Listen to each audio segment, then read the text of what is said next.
you good? Yep. Great. When the French finance minister took a heard of America's new state constitutions, he fumed. Why the complicated mechanisms of checks and balances, divisions of powers, and bicameral legislature? All this clumsy apparatus is unnecessary. How would you respond to his criticism? How and why did the state constitutions reflect America's fear of centralized political authority? What might be the advantages of a bicameral legislature? What might be the disadvantages? Checks and balances are a fundamental principle of the American government. They keep one branch from overpowering another in the government, but they also include states preventing the national government from gaining too much power. In this way, the United States protects itself from tyranny and ensures safety for all its citizens without the fear of an overpowered government or one controlled by only one political party. To respond to the French finance minister, Turgot, who said, quote, "Why the complicated mechanisms of checks and balances? All this clumsy apparatus is unnecessary," end quote. It should be stated that checks and balances, of which two examples are separation of powers and a bicameral legislature, are essential in limiting and preserving liberty in the American government. Limited government is also an important principle achieved through the system of checks and balances, divided power, and bicameral legislatures. As John Adams once stated, quote, "Without three divisions of power stationed to watch each other and compare each other's conduct with the laws, it will be impossible that the laws should at all times preserve their authority and govern all men," end quote. The three separate branches created in Articles 1 through 3 provide necessary limitations on those in government to ensure that the Constitution is followed. In action, checks and balances have caused Richard Nixon's recorded tapes to be turned over to Congress by the Supreme Court, and the decision in Dred Scott v. Sanford to be overridden by the 14th Amendment, among other events. Furthermore, Montesquieu has said that, quote, "When the legislative and executive powers are united in the same person or body, there can be no liberty," end quote. This is why powers being separated is so imperative. Liberty would be lost, and then the ideals in the Declaration of Independence would go unattained. To be blunt, this apparatus is neither clumsy nor unnecessary, but is fundamental in the success of America. The American state constitutions were a great reflection of the nation's fear of centralized political authority in many ways. When the state constitutions were written, they focused on popular sovereignty. This allowed all people to make most decisions instead of relying on a few to represent all, like how Pennsylvania only limited voting rights by requiring the age of 21 and paying 1 shilling in taxes. Although the use of legislative supremacy may have ensured that governments were based on the consent of the governed, it also revealed that relying on citizens to be virtuous was an insufficient limitation on government. And as states passed laws to eliminate debt or violate the rights of certain groups. In reaction, the Massachusetts Constitution, created by John Adams, instituted three separate but balanced branches and served as an important model for the U.S. Constitution. Having a bicameral legislature has many advantages and disadvantages. John Adams believed that bicameralism was needed in the U.S. because, quote, "A people cannot be long free nor ever happy whose government is in one assembly," end quote. There are two parts that make up a bicameral legislature: a lower house meant to represent the people at large that is popularly elected and has proportional representation, and a Senate with longer terms in which every state has equal representation. Alexander Hamilton described it as a, quote, "perfect balance between liberty and power," end quote. It requires the mutual help of both bodies, the lower house giving voice to popular concerns, and the Senate marked by knowledge and firmness, helping the government to make the best decisions. In addition to enhancing representation, the bicameral system prevents government from passing legislation against the will of the people.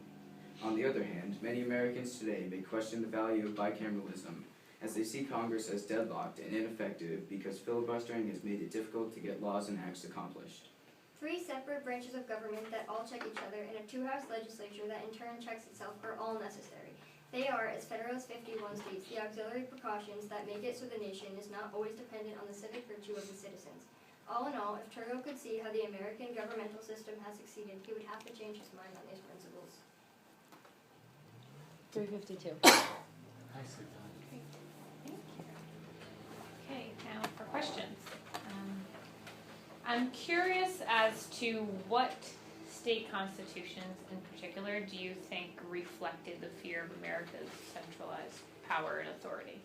The Massachusetts Constitution and the Rhode Island Constitution were very good examples of the ideals that America needed to have in their government, and they were very influential in protecting our government from becoming too strong.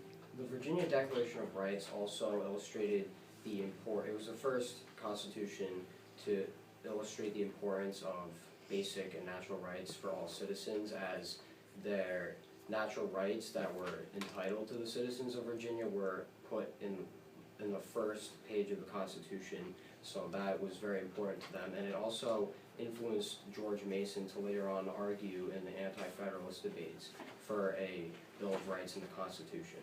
The Massachusetts Constitution created by John Adams was very different from all the other constitutions at the time, because all the other constitutions had legislative supremacy, and John Adams saw that that was a problem, so he decided to put 3 separate but equal branches of government.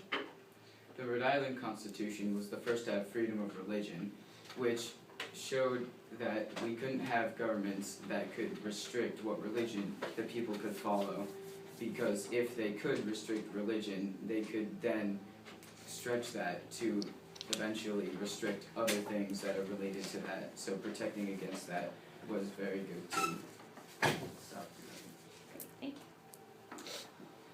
So you mentioned how John Adams, you mentioned his interpretation of the functions of the bicameral legislature, and do you think that the bicameral legislature still functions the same way the founders intended?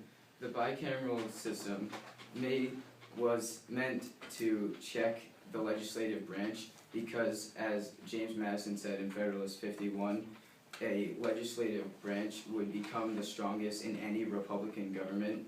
So to protect the people from an overpowered legislative branch, it needed to be split up into 2 branches in itself so that it could be checked, but that has changed over time. During the Constitutional Convention, Roger Sherman created the Connecticut Compromise, which allowed the bicameral system to satisfy the needs of both large and small states.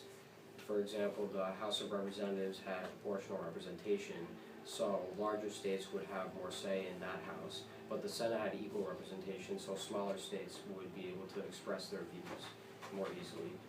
I personally believe that the bicameral system has been successful as the founders had intended, because it really was designed to give people more of a voice. As my colleague said, it gave more people a voice when Roger Sherman had introduced the Connecticut Compromise.